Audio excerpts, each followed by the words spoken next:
இறைவன் மிகப்பெரியவன், மனிதன் மிகச் சாதாரணமானவன். ஒரு 5 வருஷத்துக்கு முன்னாடி வெறும் சபரிமாலாவாக இருந்த எங்களுக்கு அல்லாஹ் ஃபாத்திமா சபரிமாலா அப்படிங்கிற ஒரு பெரிய பாக்கியத்தை தந்தான். சுப்ஹானல்லாஹ். ஒரு ட்ரெஸ் எப்படி பண்ணணும், மேட்சுக்கு மேட்சா ட்ரெஸ் போடணும், பட்டிமன்ற மேடைகளுக்கு டிவி சேனல்ஸ்ல நடுவராக நான் வேலை செய்கிற போது அதுக்கு தகுந்த மாதிரி பட்டு சேலை உடுத்தணும், அதுக்கு தகுந்த மாதிரி நகைகள் போடணும், அதுக்கு தகுந்த மாதிரி ஒரு சிம்பிள் மேக்கப்பாவது இருக்கணும், கழுத்துக்கு நெக்லஸ்ல இருந்து கைக்கு காப்புல இருந்து ஒவ்வொரு மேடைக்கும் வித்தியாசப்படணும் என்றெல்லாம் இருந்த இடம் 5 ஆண்டுகளுக்கு முன்பு எங்களுடைய இடம். பள்ளியில ஒரு ஆசிரியராக வேலை செய்தாலும் கூட நான் சின்ன பிள்ளையில இருந்தே பட்டிமன்ற மேடைகள்ல பேசி கொண்டிருக்கிறதுனால வெளியிடங்களுக்கு போகிற போது அப்படின்னு ஒரு ட்ரெஸ் கோடு மெயின்டைன் பண்ண வேண்டியது எங்களுக்கான பெரிய தேவையாக இருந்துச்சு. அதுக்குன்னு மெனக்கெட்டு சேலை வாங்கணும், அந்த முன் தயாரிப்புகள் எல்லாமே. இந்த உலகம் என்ன சொல்லுது, பெண்கள் பொது மேடைகளுக்கு வந்து அறிவோடு பேசினாலும் கூட அவங்களுடைய வெளிப்பாடு இருக்குல்ல, ஒரு டிவியில வந்து நம்ம பேசணும் அப்படின்னா அவங்களோட வெளிப்பாடு பார்க்கறதுக்கு கண்குளிர்ச்சியா இருக்கணும்னு இந்த உலகம் சொல்லுது. அப்போ 5 வருஷத்துக்கு முன்னாடி வெறும் சபரிமாலாவாக இருந்த எனக்கு இன்னைக்கு மேக்கப் தேவையில்லை, நகைகள் தேவையில்லை, மேட்சுக்கு மேட்சான விஷயங்கள் தேவையில்லை. நான் போடுற ஃபர்தா பிளைனா தான் இருக்கணும், நான் போடுற மக்கனா என்ன விலை கொடுத்தாலும் பிளைனா தான் இருக்கணும், என்னோட கையில எத்தனை பவுனுக்கு வளையல் போட்டிருக்கேங்கிறது வெளியே தெரியக்கூடாது. இஸ்லாத்துக்கு வரும்போது ஃபாத்திமா நாயகம் அவங்கள பத்தின ஒரு ஹதீஸ் ஒன்று படிக்கிறேன். ரசூல்லா வரும்போது அவங்க ஒரு தங்க நகை, விலை உயர்ந்த தங்க நகை அணிஞ்சிருந்தாங்களாம். அதை பார்த்துட்டு எதுவும் பேசாம கோவப்பட்டு போயிட்டாங்களாம். அதோடு அதை கலட்டி ஒரு ஏழைக்கு கொடுத்தவங்க தான் அவங்க மரணிக்கிற வரைக்கும் அவங்க விலை உயர்ந்த எந்த பொருளையுமே பயன்படுத்தல அப்படிங்கிறது நான் படிச்ச செய்தி. 5 வருஷத்துக்கு முன்னாடி படிக்கிறேன். அந்த டேபிள்லயே நான் கலட்டினது என்னோட செயின், தோடு, நான் கையில போட்டிருந்த அணிகலன், மோதிரம் எல்லாத்தையும் கலட்டி கூட என்கிட்ட எவ்வளவு இருந்துச்சோ அது எல்லாத்தையும் ஏழை பிள்ளைகளினுடைய படிப்புக்கு அப்படின்னு கொடுத்துட்டு நான் இஸ்லாத்துக்கு வந்த பிறகு, நான் இந்த ஹதீதை படித்த பிறகு எந்த நகையும் தேவைப்படலை, எந்த தங்கமும் தேவைப்படலை, எந்த நகை கடைக்கும் நான் போகல, நான் எந்த வளையலும் போடுறது கிடையாது, எனக்கு அவசியப்படலை. ஏன்? இஸ்லாம் என்கிற பெரிய வெளிச்சம் கிடைத்த பிறகு, இஸ்லாம்ங்கிற உலகத்துல பெரிய நகை கிடைச்ச பிறகு இந்த வளையல் வந்து என்ன அழகாக்கிரும், என் கையை அழகாக்கிரும் நான் நம்பல. நான் போட்டிருக்கிற எதுவும் என்ன இன்னும் கொஞ்சம் கூடுதலா கௌரவப்படுத்திரும், மத்தவங்க என்ன மரியாதையா பார்ப்பாங்க அப்படின்னு நான் நம்பல. அல்லாஹ் அந்த உள்ளத்தை கழுவி தூய்மைப்படுத்தினான். அதுக்கு என்னுடைய வாழ்க்கையை நான் ஒரு விட்னஸா உங்க முன்னாடி வைக்கிறேன். உங்க எல்லாருடைய ஃபர்தாவிலையும் பாருங்க, யாரு ஃபர்தாவில் ஸ்டோன் இல்லாம இருக்கு, ஃபர்தாவில் ஸ்டோன் ஜிகு ஜிகுன்னு ஏதாவது ஒட்டியிருக்கானா, கையில ஒட்டியிருக்கானா, ஃபர்தாவில் ஒட்டியிருக்கானா, இந்த ஃபர்தாவை தயாரிக்கக்கூடிய ஆட்கள் ஏதாவது ஒட்டிட்டு வச்சிருக்காங்களா, நமக்கு தெரியாம அதை வாங்கிட்டோமா, நம்ம போட்டிருக்கிற மக்கனாவுல ஏதாவது ஸ்டோன் இருக்குதா? நீங்க அழகா மதரசா பிள்ளையெல்லாம் நிக்காப் போட்டிருக்கீங்க, முகத்தை மறைச்சிருக்கீங்க, அந்த நிக்காப்ல ஏதாவது ஸ்டோன் இருக்கா, ஜிகு ஜிகுன்னு ஏதாவது ஒட்டி இருக்கான்னு பாருங்களேன், செக் பண்ணுங்க. பிள்ளைகள் செக் பண்ணுங்க, கையில ஒட்டியிருக்காங்களா, ஏதாவது ஃபர்தால ஒட்டியிருக்காங்களா, ஒட்டியிருக்காங்க, ரோஸ் கலர், கோல்டன் கலர் ஒட்டியிருக்காங்க சிறப்பா. இப்ப மதரசா பிள்ளைகளே ஒட்டியிருக்காங்கன்னு சொல்லும் போது மற்றவர்கள் இங்க இருந்து பார்க்கும்போது அப்படியே அழகா ஜிகு ஜிகு ஜிகு ஜிகுன்னு அப்படியே ஒரு ரவுண்ட் இருக்குது. என்னதுமா சொல்லுங்களேன். 5 ஆண்டுகள் இஸ்லாம் கிடைக்கிறதுக்கு முன்னாடி நாங்க இப்படி இருந்தோம். எங்களோட ட்ரெஸ்ல ஸ்டோன்ஸ் இருந்துச்சு, எங்களோட ட்ரெஸ்ல உடஞ்ச கண்ணாடி வலையில ஒட்டியிருந்தா, எங்களோட ட்ரெஸ்ல ஜிகு ஜிகுன்னு எல்லாம் இருந்துச்சு, எங்களோட ட்ரெஸ்ல டிசைனர் ஒர்க் இருந்துச்சு. நீங்க 1 கோடி ரூபாய் கொடுத்தாலும் உங்களுடைய முதுகை உங்களால் திரும்பி பார்க்க முடியாது. எந்த ஆணும் டிசைனர் சட்டை போட்டு இது வரைக்கும் நான் பார்க்கல. ஆனா பெண்கள் இப்போதெல்லாம் சேலை உடுத்தினால், சுடிதார் போட்டால் டிசைனர் சுடிதார், டிசைனர் பிளவுஸ், அந்த டெய்லரோட உயிரை அத்து இங்க இருந்து இது வரைக்கும் டிசைனா இருக்கணும், இல்லைன்னா நாங்க உடுத்த முடியாதுங்கிற அளவுக்கு இன்னைக்கு இந்த ஆரி ஒர்க்குன்னு ஒண்ணு கண்டுபிடிச்சிட்டாங்க. அந்த ஆரி ஒர்க்கை கண்டுபிடிச்ச ஆளை தான் நாங்க ரொம்ப நாளா தேடிட்டு இருக்கிறோம். இதெல்லாம் யார் கண்டுபிடிச்சது? ஊட்டச்சத்துக்கு வழி இல்லாமல், சோற்றுக்கு வழி இல்லாமல் செத்து கொண்டிருக்கிறார்கள். ஒரே நாள்ல 320 குழந்தைகள் இந்த நாட்டில் செத்து போனார்கள் ஊட்டச்சத்து குறைபாட்டால. ஆனால் இங்க டிசைனர் இல்லாம நம்மளால ஒரு ட்ரெஸ் உடுத்த முடியாதுங்கிற கலாச்சாரத்திற்கு நம்மை நகர்த்தியது யார்? எனவே இந்த ஃபர்தால போட்டிருக்கக்கூடிய ஆரி ஒர்க் ஒரு ஸ்டோனும் நரகத்துக்கான ஒரு படிக்கட்டு. அல்லாஹ் நம்மளை பாதுகாக்கணும். இன்னைக்கு எல்லா இடத்துலயும் யூடியூப், இன்ஸ்டாகிராம்ங்கிற பேர்ல நிறைய பெண்கள், இஸ்லாமிய பெண்களே அதை வந்து விற்க ஆரம்பிச்சிட்டாங்க. அப்படிதானே? இஸ்லாமிய இன்னிசை நிகழ்ச்சி அப்படின்னு கொண்டு வர ஆரம்பிச்சிட்டாங்க. அப்படிதானே? இஸ்லாமியங்கிற பேர்ல போட்டுட்டா மட்டும் அது மார்க்கம் ஆயிராது, அது ஹலால் ஆயிராது. இது மார்க்க கல்வி. நம்ம சிலபஸ் வச்சு படிக்கிறோமே, நம்ம பாடத்திட்டம் அப்படின்னு கொண்டு வந்து படிக்கிறோமே, அந்த மார்க்க கல்வியில என்ன இருக்குது? ஃபாத்திமா நாயகம் எப்படி போனாங்களா தெரியுமா? அவங்க எத்தனை வயசு வரைக்கும் வாழ்ந்தாங்க யாருக்காவது தெரியுமா? எத்தனை வயசு வரைக்கும் ஃபாத்திமா நாயகம் சொர்க்கத்தின் தலைவி என்று அறிவிக்கப்பட்டவங்க எத்தனை வயசு வரைக்கும் இருந்தாங்க? 28 அல்லது 29ன்னு சொல்றாங்க. சின்ன வயசுலயே இந்த பூமியை விட்டு கிளம்பிட்டாங்க. அவங்க வெளியே போனாங்க அப்படின்னா 2-3 துணிகளை போத்து கொண்டு போவாங்களாம். யாரோ ஒரு வயசான மூதாட்டி போற மாதிரி இருக்காங்களேன்னு சொல்லுவாங்களாம். அப்படி போவாங்களாம், அடையாளமே தெரியாதான். அப்படி இருந்தவங்க சொர்க்கத்தின் தலைவி, நமக்கான ரோல் மாடல், நமக்கான இன்ஸ்பிரேஷன், நமக்கான முன்மாதிரினா நம்ம எப்படி போகணும், நம்ம ட்ரெஸ் எப்படி இருக்கணும், அதுல எந்த டிசைனும் இல்லாமல் பார்த்து கொள்ள வேண்டியது ஒவ்வொரு முஸ்லீம் பெண்மணியுடைய கடமை. அதை விட்டுட்டு நான் ஜிகு ஜிகுன்னு போட்டு போறேன், என்கிட்ட காசு இருக்கு, இதுதான் எனக்கு கௌரவம் என்று நினைத்தால் அவங்க நஷ்டவாளிகள் ஆகுறாங்க. அதான் பாதுகாக்கணும். ஏன்னா ரசூல்லா என்ன வேலையை செஞ்சாங்க அப்படின்னா, மார்க்க கல்விங்கிற பேர்ல சீர்திருத்தத்தை செஞ்சாங்க. எந்த சமுதாயம் ஒழுக்கத்துல மிக மோசமா இருந்துச்சோ அந்த சமுதாயத்தை 23 வருஷத்துல மிக உயர்ந்த சிறப்பான இடத்துக்கு, உலகத்துக்கே ரோல் மாடலான இடத்துக்கு சஹாபாக்களையும் அன்சாரிகளையும் கொண்டு வந்தாங்க. உயர்ந்த தியாகத்துக்கு அவங்களை கொண்டு போனாங்க. நம்மளும் அதை தான் ஃபாலோ பண்ணணும். மேக்கப் பிரேக்கப் அப்படின்னு ஒரு போர் ஒண்ணு தொடுத்தோம் கடந்த ஆண்டு.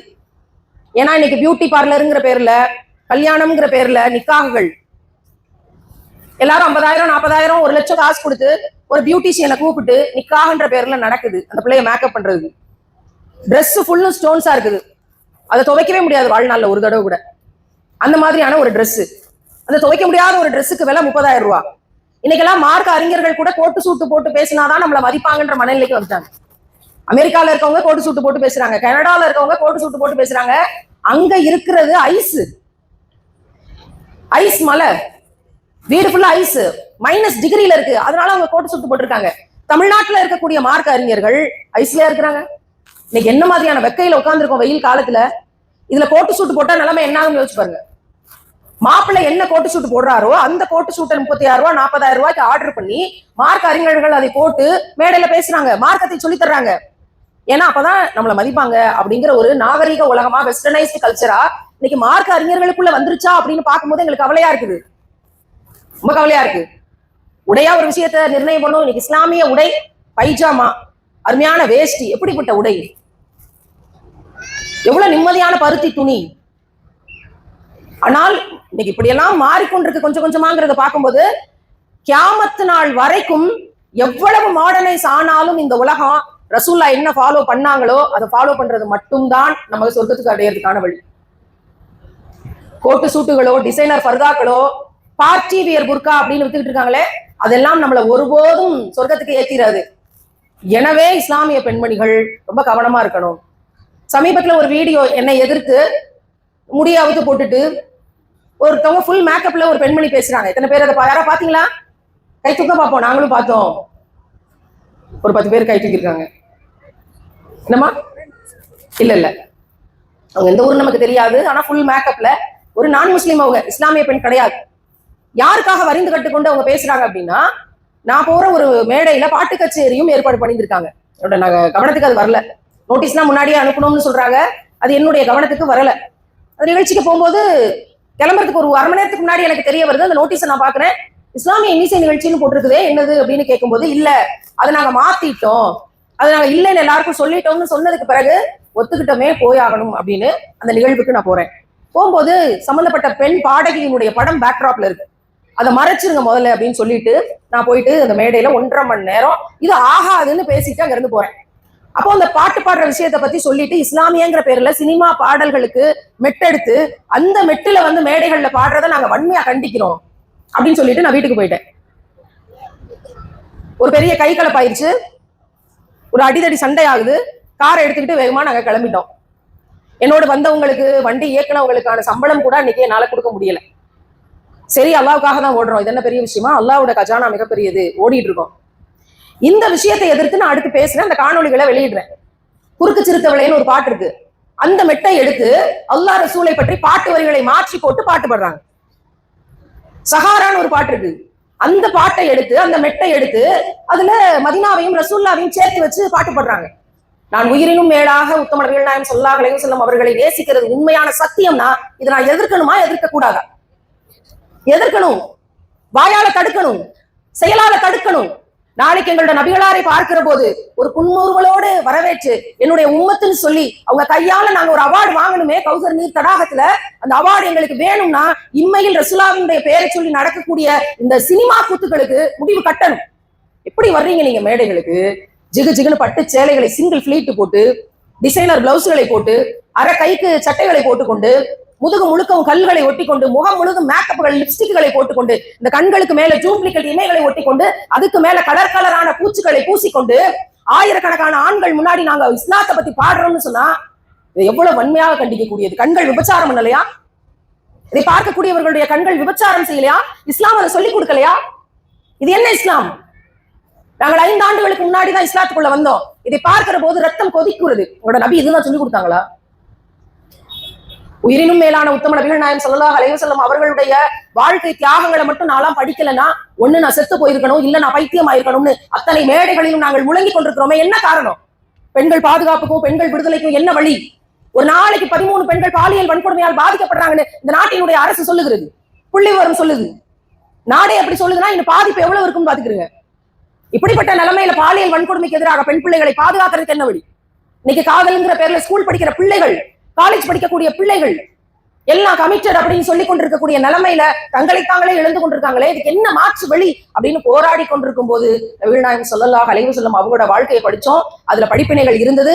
ஆகச்சிறந்த ஒழுக்கம் நிறைந்த சமுதாயமாக மாற்றி வெற்றி அடைந்தார்கள் என்றால் அதுதான் ஃபார்முலான்னு தெரிஞ்சுக்கிட்டு அதன் பிறகு அதை நிம்மதியை அடைந்து அதை மற்றவர்களுக்கும் சொல்லிக் கொடுக்கணுங்கிற வைராக்கியத்தோட மரணிக்கிற வரை வேலை செய்வேன், நபிகள் காட்டிய பெண்ணியம் என்கிற தலைப்புல பரப்புரை செய்வோம் என்று மதினாவில் அந்த பச்சை கூபாவின் முன்னால் நின்று சத்தியம் செய்துவிட்டு ரசூலுல்லாஹ்வுக்கு வாக்குறுதி கொடுத்து விட்டு இந்த வேலையை செய்து கொண்டிருக்கிறோமே. நாங்கள் போகிற மேடைகளிலேயே இந்த கூத்துக்கள் நடக்கும்னா அதை பார்த்துக்கிட்டு சும்மா இருக்கிறதா? என்ன வந்தாலும் சரி அல்லாஹ் ரசூலுக்காக களமிறங்குமா? அந்த வீடியோல அந்த சகோதரி மிரட்டுறாங்க, உங்க மேல சட்ட ரீதியா நடவடிக்கை எடுக்க போறோம். நீங்க வீடியோ போட்டிருக்கீங்க, பேசியிருக்கீங்க, எங்களுக்கே போன் பண்ணி ஒரு ப்ரோக்ராமுக்கு கூப்பிடுற மாதிரி கூப்பிட்டு எங்க அட்ரஸை கேட்கிறாங்க.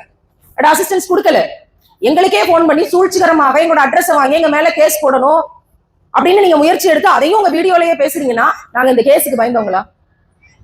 பாலியல் வன்கொடுமைக்கு எதிராக போராடினதுல எத்தனை வழக்குகள், எத்தனை கைதுகள்?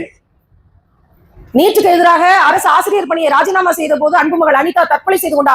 1176 மார்க் வாங்கி பிசிக்ஸ், கெமிஸ்ட்ரி, மேத்ஸ், பயாலஜி எல்லாத்தையும் அவுட் ஆஃப்.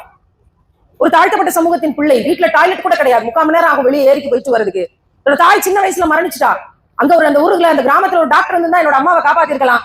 நான் டாக்டர் ஆகி மற்ற அம்மாக்களை காப்பாற்றணுங்கிறதுக்காக மருத்துவர் ஆகணும்னு நினைச்ச பிள்ளை. 1176 மார்க் நம்ம பிள்ளைகள் வாங்குறாங்களா? பாஸ் பண்ண வைக்கிறதுக்கே போராடுறோம். அவ்வளவு டெடிகேட்டடா படிச்ச பிள்ளைக்கு டாக்டர் சீட் கிடைக்கல. அப்ப கல்வியில சமத்துவம் இல்லைன்னு என்னுடைய அரசு ஆசிரியர் பணி மாசம் ₹1,00,000 சம்பளத்தை வேண்டாம்னு தூக்கி எறிஞ்சிட்டு இன்னைக்கு இருந்திருந்தா ஒயிட் காலர் ஜாப், ₹1,50,000 சம்பளம், ஒவ்வொரு பே கமிஷனுக்கும் சம்பளம் டபுள் ஆகுது. ஒரு கையெழுத்து போட்டா என்ன வேணா ஜாமா வீட்டுக்கு வரும். அவ்வளவு சொகுசா வாழ்ந்திருக்க முடியும். வேண்டாம், என்னுடைய பிள்ளைகளோட உயிர் முக்கியம்ங்கிறதுக்காக இந்த வேலை வேணாம் தூக்கி எறிஞ்சிட்டு நாங்க பெண் பிள்ளைகள் பாதுகாப்புக்காக வீதிக்கு வந்து வேலை செஞ்சுட்டு இருக்கோம். எங்கள்கிட்ட எத்தனை வழக்குகளை பார்த்திருக்கோம், எத்தனை கேஸுகளை பார்த்திருக்கோம். என்னோட பாஸ்போர்ட் முடக்கப்பட்டதுன்னா ஒரு முஸ்லீம்ங்கிற காரணத்தினால 1 வருஷம் கோர்ட்ல கேஸ் போட்டு போராடி தான் பாஸ்போர்ட்டை வாங்கியிருக்கிறோம். பல அச்சுறுத்தல்கள் இன்னமும் இருக்கு. ஒவ்வொரு வெளிநாட்டுக்கு பயணம் போகும்போது இமிகிரேஷன்ல 2.5 மணி நேரம் விசாரணை, திரும்ப வரும்போது 2.5 மணி நேரம் விசாரணை. அவ்வளவு விஷயங்களையும் தாங்கி கொண்டிருக்கிறோம். ஏன்? மறுமையில மீசான் தராசுல என்னுடைய நன்மையின் கணத்தை அல்லாஹ் அதிகப்படுத்திக் கொண்டிருக்கிறான். கண்ணு முன்னாடி பாக்குறோம். சஹாபாக்கள் படாததா? அன்சாரிகள் படாததா? நபிகள் நாயகம் ஸல்லல்லாஹு அலைஹி வஸல்லம் அவர்கள் படாததா? நம் தலைவர் படாததா? அன்னை கதீஜா ரலியல்லாஹு அன்ஹா அவங்க படாததா? நமக்கு என்ன போவோம்? எப்ப கபருன்னு தேடி ஓடிக்கிட்டு இருக்கோம். இதெல்லாம் ஏமாத்துறோம். என்னை பார்த்து மிரட்டுறாங்க, நாங்க கேஸ் போட போறோம். என்னம்மா இதுக்கெல்லாம் யாரு உறுதுணையாக கூட நிக்கணும்? அல்லாஹ் ரசூலுக்காக மூமின்களாக இறை நம்பிக்கையோடு பேணுதலாக நாங்க இருக்கிறோம். இஸ்லாமிய பெண்கள் அவங்க உறுதுணையா நிக்கணும். அதுல கால்வாசி பேர் அங்க போய் அவங்களோட வீடியோக்களுக்கு, போட்டோக்களுக்கு மாஷா அல்லாஹ், பாரக்கல்லாஹ், அல்ஹம்துலில்லாஹ்னு போட்டுக்கிட்டு என்ன கூத்துக்கள். இங்க இருக்கக்கூடிய மதரசாவில் படிக்கக்கூடிய பிள்ளைகளுக்கு சொல்றேன், உங்களை நம்பி இருக்கிறோம். நாளைய சீர்திருத்த பணிகளுக்கு உங்களை நம்பி இருக்கிறோம். இது மாதிரி மேடை போட்டு நான் 2 மணி நேரம் பேசுறதுனால மட்டும் இந்த சமுதாயத்துல இதெல்லாம் விதைச்சிட முடியாது, மாற்றத்தை கொண்டு வந்துட முடியாது, சீர்திருத்தத்தை ஏற்படுத்திட முடியாது. நீங்கள் ஒருத்தரும் வாழ்ந்து காட்டணும். உங்களோட ட்ரெஸ் கோட், உங்களோட பேச்சு, உங்களோட கண்ணியம், குழஞ்சு பேசக்கூடாது. அந்நிய ஆண்கள்கிட்ட மகரம் பெண்ணணும். அவங்கள பார்க்க கூட தேவையில்லை. ஒரு விஷயத்தையும் நீங்க வாழ்ந்து காட்டணும். நான் ஏன் கேமராமேன் இறங்கி போச்சோன்னு தேவையில்லை. இப்ப நான் முகம் பார்த்து பேசணும்ல. நீங்க போங்க, ரெஸ்ட் எடுங்க. நாங்க பெண்கள்கிட்ட தானே பேச போறோம். நீங்க ரிலாக்ஸா உட்காருங்க. வாழ்ந்து காட்ட வேண்டும் ஒரு பெண் பிள்ளையும்.